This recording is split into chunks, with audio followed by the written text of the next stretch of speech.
우리에게 구원과 행위에 대한 질문을 던지고 있습니다. 구원과 행위라고 말하니까 어떻습니까? 정말 재미없게 들립니다. 그래서 근데 이거를 재밌게 하는 것도 너무나 어려운 것 같습니다. 이 얘기를 구원과 행위란 말을 풀어서 설명하면 이렇습니다.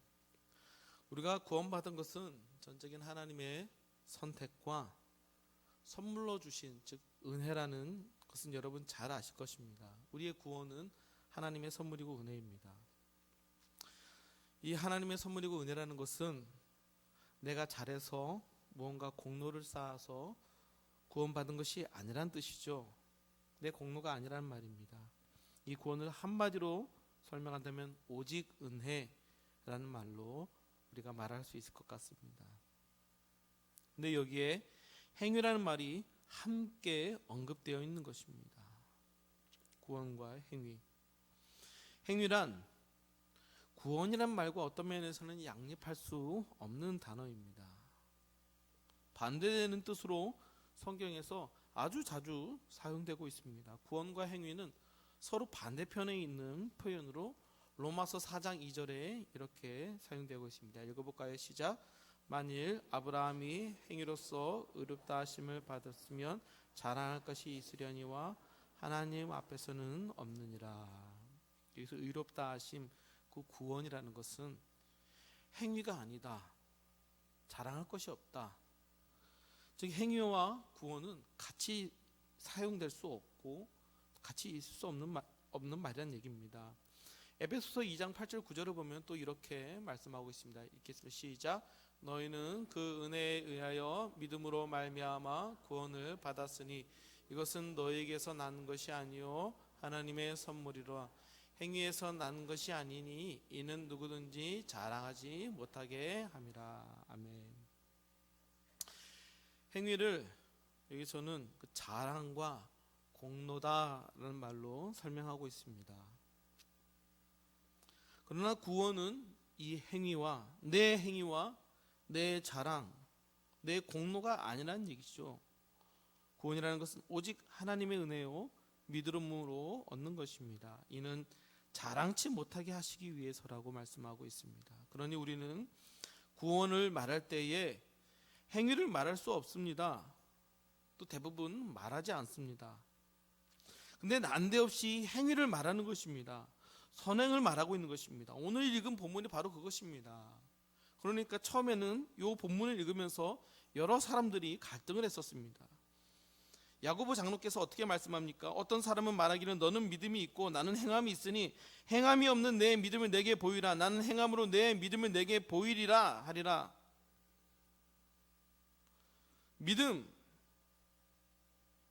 말로만 하지 말고 도대체 행함은 어디 있느냐? 행함으로 너의 믿음을 보이라. 야고보 장로께서 말씀하는 것입니다. 그러니까 좀 혼란에 빠지는 겁니다. 왜 믿음에서 행함을 말하는 거지? 우리들의 구원은 지금 계속 어떻다라고 말합니까? 행위가 아니다, 자랑이 아니다, 공로가 아니다, 오직 은혜에 의한 믿음인데 왜 행함으로 믿음을 말하는지, 왜 자꾸 믿음을 행함으로 보이라 라고 말하는 것인지, 이것에 대한 오해가 자꾸 생기는 것입니다. 여러분이 이거는 심각하게 오해하는 것입니다. 말을 잘못 이해했기 때문입니다. 여기서 말하는 행함은, 여기서 행함을 보이라는 것은, 그리고 행함을 보이는 믿음은 무엇입니까? 선행을 함으로 믿음과 구원에 이르렀다는 말이 아닙니다. 행함으로 구원을 받았다는 것도 아닙니다. 여기서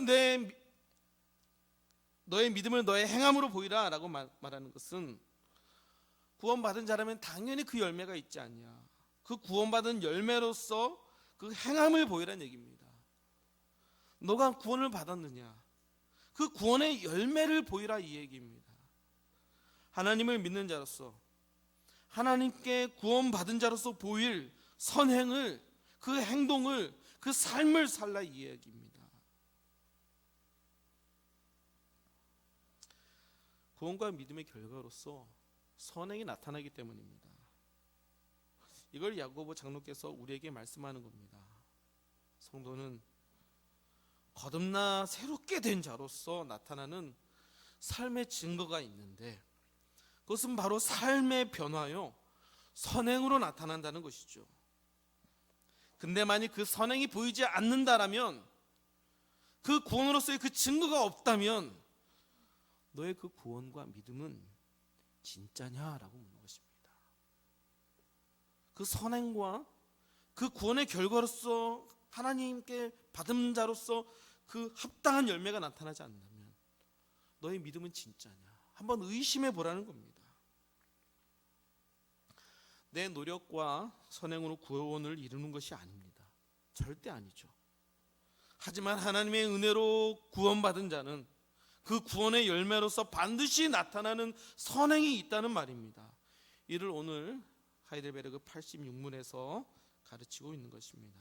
읽어볼까요? 86문 좀 길지만 쭉 끝까지 한번 읽어보고 그 다음 설명해 보도록 하겠습니다. 처음부터 시작. 우리는 우리의 노력에 의해서가 아니라 하나님의 은혜로 말미암아 그리스도를 통하여 비참한 상태에서 구원을 받았습니다. 그렇다면 왜 우리가 아직도 계속해서 선을 행해야 합니까? 분명히 그리스도께서는 자신의 피로 우리를 구속하셨습니다. 그러나 또한 그리스도께서는 그의 성령을 통하여 우리가 그분을 닮아가도록 우리를 새롭게 하시는데, 이렇게 우리를 새롭게 하시는 목적은 하나님이 우리를 위해 행하시는 모든 일들을 인하여 우리가 그분에게 감사하고 있다는 모습을 우리들의 삶 전체를 통하여 보이며, 또한 우리를 통하여 그분만이 찬양을 받으시게 하시기 위함입니다. 이러한 이유 때문에 우리는 선한 일을 하는 것입니다. 우리가 선한 일을 행하는 또 다른 목적은 우리가 우리의 믿음이 생산해내는 열매를 통하여 우리의 믿음을 확인하기 위함이며, 또한 우리의 경건한 생활을 위하여 우리의 이웃이 그리스도에게로 인도될 수 있게 하기 위해서입니다 라고 말하고 있습니다. 86문은 우리가 은혜로 구원을 받았는데 거기에 도대체 또 해야 될 선행이 무엇이 있느냐, 우리가 선행으로 구원받은 것이 아니라면 선행을 할 필요가 없지 않느냐라고 묻고 있습니다. 하나님의 은혜로 구원받았으니 이제 선행을 해야 할 의무가 없는 것 아니냐라고 말합니다. 율법에선 구원받기 위해서 선행을 요구합니다. 그러나 그 구원을 하나님의 은혜로 아무런 선행 없이 받아 누리고 있으니 이젠 더 이상 선을 행해야 할 이유와 목적이 하나도 없다, 이 얘기입니다. 그럼에도 우리가 선행을 해야 하냐라고 물어볼 때에 그래서 이와 같이 대답하는 겁니다. 구원을 받은 이후에도 선행을 해야 되는 5가지 이유와 목적을 지금 이렇게 쭉 나열하고 있는 겁니다. 이렇게 자세히 언급하기는 좀 어려울 것 같습니다. 남은 예배 시간으로도 사실은 전체가 내용이 굉장히 가득하기 때문에 속도를 내서 간단하게 언급하면서 넘어가 보도록 하겠습니다. 사랑하는 동역가족 여러분, 선행으로 구원받은 것도 아닌데 우리가 선행을 해야 하는 이유가 무엇입니까? 그 첫째가 무엇입니까? 우리가 성령으로 거듭났기 때문입니다. 우리가 선행을 하는 것은 거듭났기 때문입니다. 새 사람이 되었기 때문입니다. 우리의 존재가 달라졌기 때문에 선행을 하는 것입니다. 우리가 하나님의 사람, 성령의 사람이 되었으므로 우리 안에서 착한 일을 이루시는 성령님으로 인하여 우리가 선행을 하는 것입니다. 구원받기 위해서 하는 것이 아니라 구원받아서 새롭게 되었기 때문에 우리가 선행을 하는 것이다 라고 말씀할 수 있습니다. 이는 또다시 이 문답에서 보면 4번째와 관련이 있습니다. 4번째, 믿음의 참된 증거이기 때문에 그렇습니다. 4번째 이유가 바로 이것입니다. 우리가 선행을 하는 것은 믿음의 참된 증거이기 때문에 그렇습니다. 선행으로 우리의 믿음을 확인할 수 있는 것입니다. 야고보 장로께서 선행으로 내 믿음을 보이라 라고 말씀하는 것은 이런 맥락입니다. 믿음에 대한 참된 증거가 선행으로 우리에 대한 그 삶의 열매로 나타나기 때문에 그렇습니다. 그러므로 참된 믿음을 가진 자는 선한 행동을 하는 것이죠. 거듭났기 때문에. 그리고 이 선행이야말로 그 믿음을 가진 자의 참된 증거이기 때문에 우리가 선행을 하는 것이다 라고 말할 수 있죠. 그리고 또 우리가 선행을 하는 것은 하나님께 대한 참된 감사로서 선행을 하는 것입니다. 우리가 선행을 하는 것은 무언가를 얻기 위해서가 아닙니다. 오히려 하나님께서 주셨기 때문에 하나님께서 나를 구원하신 그 사랑에 대한 감사로 나오는 행동이 선행이라는 얘기입니다. 주께서 내게 주신 그 놀라운 희생과 값진 사랑에 대한 그 빚진 마음이 있는 겁니다. 빚진 마음이. 그 빚진 마음 때문에 우리가 감사함으로 우리의 삶 속에서 그 선행을 행하는 것이라고 말하고 있습니다. 억지로 하기 싫은데 하라고 하니까 꾸역꾸역 하는 것이 아니라 먼저 우리 주께서 보이신 놀라운 사랑, 그 사랑이 나타나고 그 사랑에 감격하고 그 사랑에 감사하여서 마음으로 또한 삶으로 선을 행하는 것이다. 감사함으로 하는 것이라는 이야기입니다. 이는 다시 또 다른 목적과 연결이 됩니다. 바로 우리가 선행을 하는 중요한 이유 중에 하나죠. 바로 그것은 이 선행을 통해 하나님만 찬양 받으시게 하기 위해서 우리들의 삶을 통해 하나님께 영광 돌리기 위해서이기도 합니다. 마태복음 5장 16절이죠. 읽겠습니다. 시작. 이같이 너희 빛이 사람 앞에 비치게 하여 그들로 너희 착한 행실을 보고 하늘에 계신 너희 아버지께 영광을 돌리게 하라. 우리의 착한 행실을 통해 하나님께서 영광 받으시도록, 하나님께서 찬양 받으시도록 세상 사람들이 그 그리스도인들이 행하는 그 삶을 통하여서 예수 믿는 자들이, 그 믿음을 가진 자들이, 그 믿는 무리들이 모여있는 이 교회에서 나타나는 그 아름다운 그 착함과 신실함과 선행을 통하여서 사람들이 하나님께 영광 돌리고 하나님을 찬양케 한다고 말씀하고 있습니다.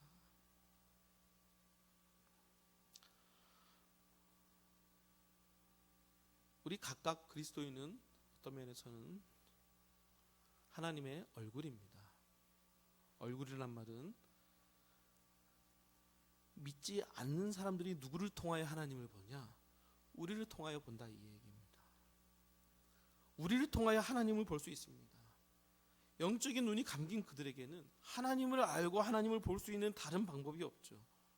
우리를 통해서 하나님을 발견하는데, 근데 우리를 통하여서 나타나는 것이 불의와 불법과 죄악과 더러움과 이기심뿐이라면 우리는 알죠. 나는 그렇지만 우리 하나님은 안 그래 라는 것을 우리는 알지만, 그러나 세상이 볼 때 하나님이 어떻게 보이겠습니까? 그렇게 보인다는 겁니다.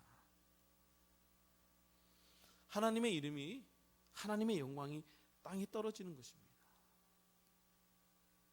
하나님의 이름을 만홀히 여기게 되는 것이고, 하나님의 그 나라의 뜻들이 절대로 나타나지 않는, 오히려 그런 죄를 범하는 것이 아닐까 생각이 될 때에 우리들의 선행의, 우리들의 착함의 행실의 그 이유와 목적이 하나님께 영광 돌리기 위해서라는 것, 이것을 우리가 명심하는 것은 또한 중요한 것 같습니다. 그리고 이제 마지막 선행의 이유와 목적이 어떻게 됩니까? 마지막 우리가 선행을 하는 이유와 목적은 무엇이냐? 다름 아닌 우리의 선행으로 우리 이웃이 그리스도에게로 인도될 수 있기 때문에 그렇습니다. 4번과 연결이 되죠. 우리 선행으로 하나님께서 영광 받으실 뿐만 아니라 우리의 선행으로 사람들이 예수님을 보게 되는 것입니다. 내 모습을 통해 세상이 예수님을 발견하게 되는 것입니다.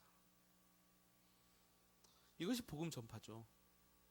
분명 복음은 말로 전파되어야 하는 것이기도 하나, 그러나 그 복음은 우리의 삶으로, 즉 예수 그리스도를 닮기 위해 살아가는 성도의 삶으로 나타나고, 그 착한 행실로 주께서 영광 받으실 때 또한 나타나고, 이를 통해 세상이 예수님의 그 아름다움을 발견하면서 또한 나타나게 되는 것입니다. 전에 악했던 사람이 절대 양보하지도 않고 자기 것만 꽁꽁 갖고 있으면서 자기만 알고 욕심 부리던 사람이 예수님을 믿더니 자기 것을 퍼서 나눠주고 섬기고 사랑하고 아껴주는 모습을 볼 때 세상이 어떻겠습니까? 충격을 받는 겁니다. 도대체 무슨 일이 일어난 건가? 사람은 절대 변하는 법이 없는데, 나이를 먹을수록 더 확실하게 깨닫는 것이 뭡니까? 정말 안 변한다는 거죠. 근데 저 마음 씀씀이가 저분이 저렇게 사는 데는 어떤 이유가 있을 거다라고 질문하지 않을 수가 없는 겁니다. 그때 우리 예수님이 드러나는 겁니다. 그 질문에 우리가 대답할 수 있는 겁니다. 우리의 소망에 관한 이유를, 우리가 그럼에도 불구하고 선행과 착한 일을 하는 그 이유가 바로 무엇 때문인지, 우리에게 주시는 그 그리스도의 그 사랑과 은혜 때문이라는 것을 나타낼 때에 바로 예수님이 드러나는 것 아니겠습니까? 그러면 우리는 선행을 하는 것입니다. 선행을 해야 구원받기 때문이 아니라, 구원을 받기 위해서 선행하는 것이 아니라 구원받았기 때문에, 거듭난 자이기 때문에 그 구원의 사랑에 감사함으로 삶으로 하나님께 영광 돌리기 위해서, 그 선행이 우리 믿음의 증거이므로 마지막으로 우리의 선행을 통해 이웃이 복음을 듣게 하도록 하기 위해서 우리는 선행을 한다는 것, 이것이 우리의 선행, 우리가 착한 일을 해야 되는 이유라고 하이델베르그 문답서 86문이 말하고 있습니다. 그리고 나서 주제는 바로 넘어갑니다. 87문에서 90문은 회심에 대한 말씀을 하고 있습니다. 즉 구원받은 자라면 이런 선행이 나타나는 것이 굉장히 당연한데, 만일 이와 같은 선행이 나타나지 않는다면, 이와 같은 회개가 나타나지 않는다면 구원받았다고 말할 수 있는가? 혹 구원받지 않은 것은 아닌가에 대한 질문을 하고 이것에 대한 대답을 하는 것입니다. 87문을 함께 읽어볼까요? 시작. 하나님께 감사하지도 않으며 회개하지도 않으므로 그 길에서 돌이켜 하나님께로 돌아오지 않는 사람도 구원받을 수 있습니까? 구원받을 수 없습니다. 성경은 우리에게 부정한 자, 우상숭배자, 간음하는 자, 도적질하는 자, 주정뱅이, 거짓말쟁이, 비방하는 자, 강도 등과 같은 자들이 하나님의 나라를 기업으로 물려받지 못한다고 가르쳐 줍니다. 여러분, 이거는 우리가 선행으로 완벽해야 된다라는 것을 말하는 것이 아닙니다. 또 어떤 면에서 이런 죄를 지으면 구원받지 못한다는 것도 아닙니다. 왜 그러냐면 우리는 이 땅에서 완전히 이르지 못합니다. 완전한 성화는 죽고 나서야 나타나는 것입니다. 그렇기 때문에 완전한 성화가 죽고 나서 나타나니까 이 땅에서 살아가는 동안 성도의 모습은 어떻겠습니까? 불완전하죠. 그러니까 살아가면서 종종 죄에 넘어지고 실패하는 것을 경험한단 말입니다. 성도는 잠깐 죄에 실패하고 넘어지기도 합니다. 그러나 그렇게 죄에 실패하고 넘어진다고 해서 구원에서 끊어지거나 구원을 못 받는 것은 절대 아닙니다. 그럼 여기서 말하고 싶은 것은 무엇일까요? 마치 이런 죄를 지으면 구원받지 못 받은 것처럼 말하는 것은 무엇일까요? 여기서 말하려는 것은 이것입니다. 하나님께 드리는 감사와 회개, 이것은 바로 86문에서 말하는 어떤 선행을 말합니다. 중생한 자에게 나타나는 선행이죠. 구원받은 자에게 나타나는 믿음의 증거입니다. 이 믿음의 증거로서 선행이 나타나지 않는 자들, 그 부정한 자들과 우상숭배하는 자와 간음하는 자들과 도적질과 주정뱅이와 거짓말쟁이와 강도와 같은 죄를 계속하여 계속하여 보이는 자들, 그 죄를 짓고도 어떤 면에서는 이것이 죄인지 깨닫지 못하고 그것을 부끄러워하지 않으면서 이 악의 열매, 육체의 열매를 계속하여 맺는 자들에 대해서 말하는 겁니다. 이 열매를 지속적으로 맺는 자는, 이와 같이 악과 육의 열매를 맺는 자들은 구원의 열매가 없는 자들이요, 믿음의 증거가 삶의 열매로 나타나지 않는 자들이므로 그 열매로서 그 나무를 확인할 수 있는 것입니다. 그 열매로서 그 나무를 확인할 때 이 나무는 어떤 나무입니까? 구원받지 못했다는 것입니다. 참된 회개도 하지 않은 것이고, 참된 회개만 안 할 뿐만 아니라 이들의 삶의 그 열매 속에서 지속적으로 하나님께서 우리에게 주시는 열매가 나타나지 않는, 고집스럽게 그 악 안에서 살아가는 자들을 향하여서 하시는 말씀입니다. 육체의 죄악의 열매를 계속하여 맺으면서도 돌이키지 않는다면 그것은 구원받은 사람이 아니란 얘기입니다. 열매로서 판단할 수 있다, 이 얘기겠죠. 그렇다면 도대체 여기서 언급하고 있는 회개는 무엇일까? 어떻게 여기서 돌아서는 것일까를 이제 88문에서 90문까지 질문하고 있는 것입니다. 88문에서 90문은 한 번에 쭉 한번 읽어보도록 하겠습니다. 시작. 참다운 회개 또한 회심에는 무엇이 포함됩니까? 두 가지인데 하나는 옛사람이 죽는 것이고 다른 하나는 새 사람으로 사는 일입니다. 옛사람이 죽는 것은 무엇입니까? 우리의 죄를 마음 깊이 슬퍼하고 그것을 더욱더 미워하고 피하는 일입니다. 새 사람으로 산다는 것은 무엇입니까? 그리스도를 통하여 온 마음으로 하나님을 기뻐하고 하나님께서 원하시는 모든 선을 즐거이 행하는 것입니다. 참다운 회개와 회심은 옛사람이 죽고 새사람이 사는 것을 말합니다. 옛사람이 죽는다는 것은 어떤 육체적인 죽음을 말하는 것이 아니겠죠.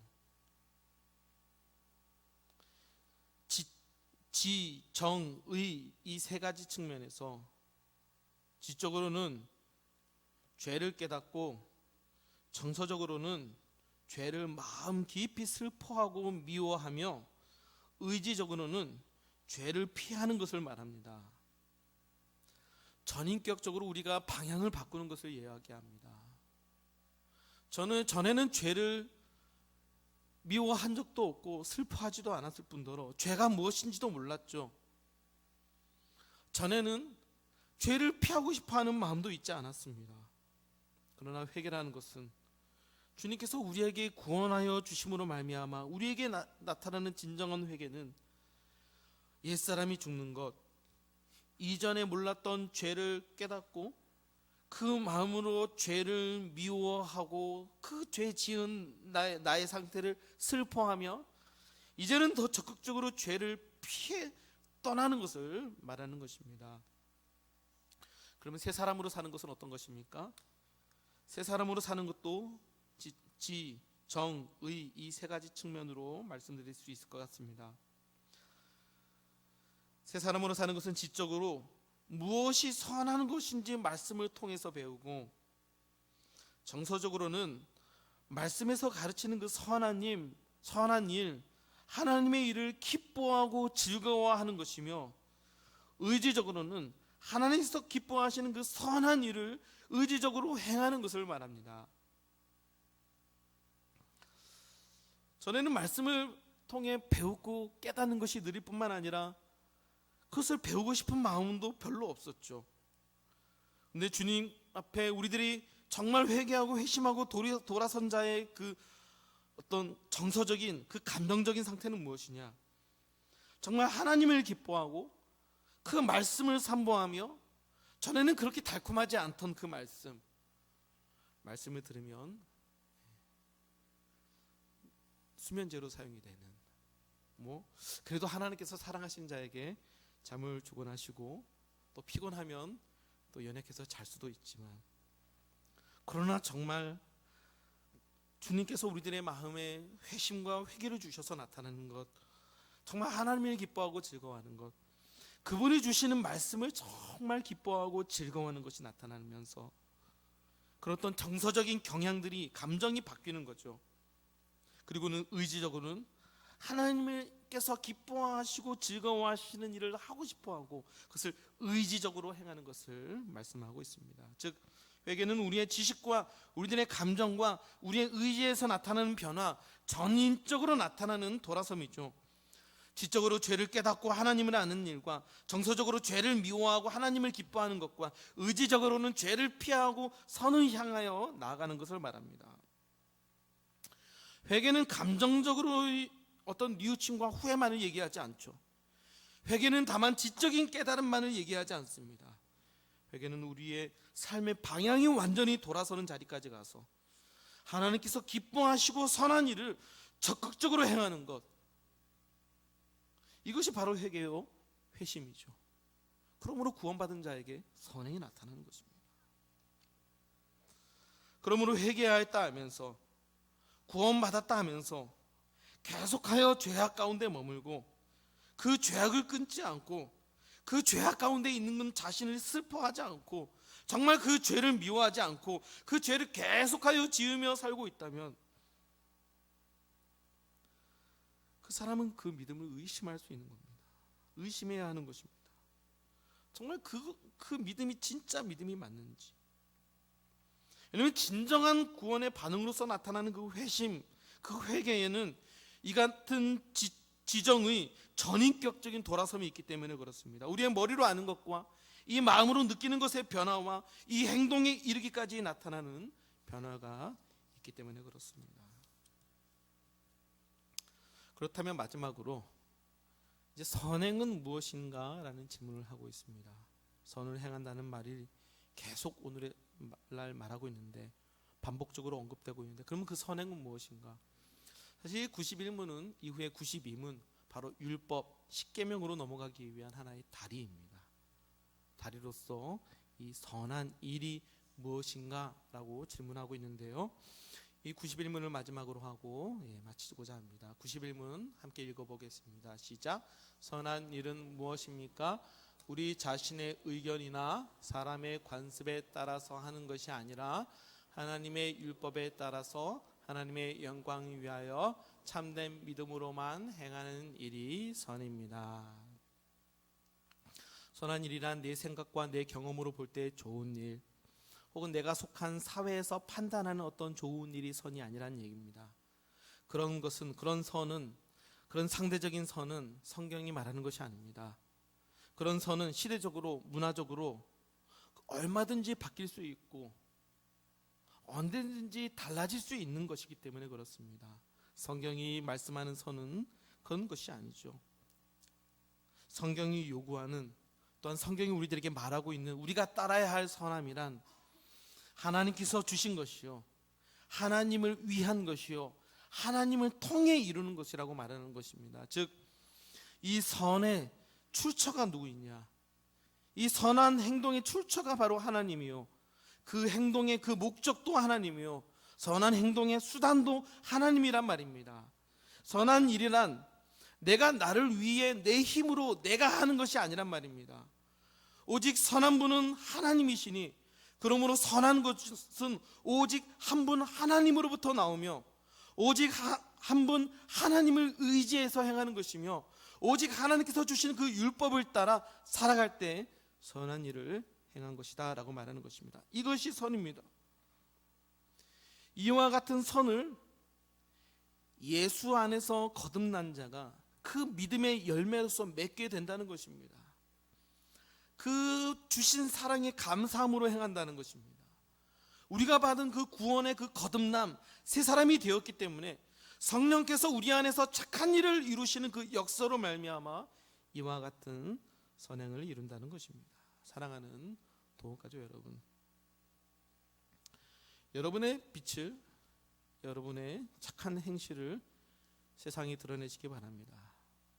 여러분은 구원받은 자요, 그 구원받은 자로서 선행을 드러내는 자요.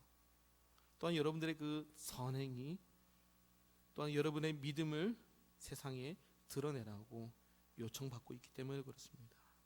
하나님께서 주신 그 말씀에 순종함으로 그 하나님께서 우리에게 요구하시는 착한 일을 나타내시기 바랍니다. 이것은 구원받기 위한 것이 아니라 구원받은 그 증거로 나타나는 것이기 때문입니다. 이 증거를 가진 증인으로서 살라는 것입니다. 예수님의 그 보혈의 그 증거를 가진 자로서 선을 행하며 살라는 것입니다.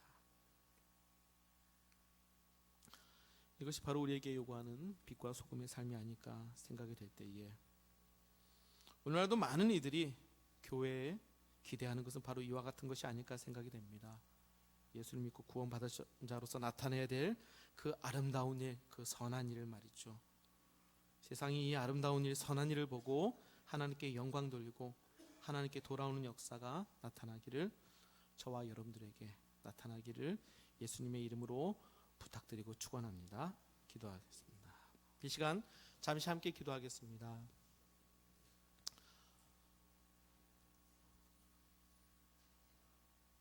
나의 체면으로 하는 것도 아니요, 나의 판단으로, 나의 속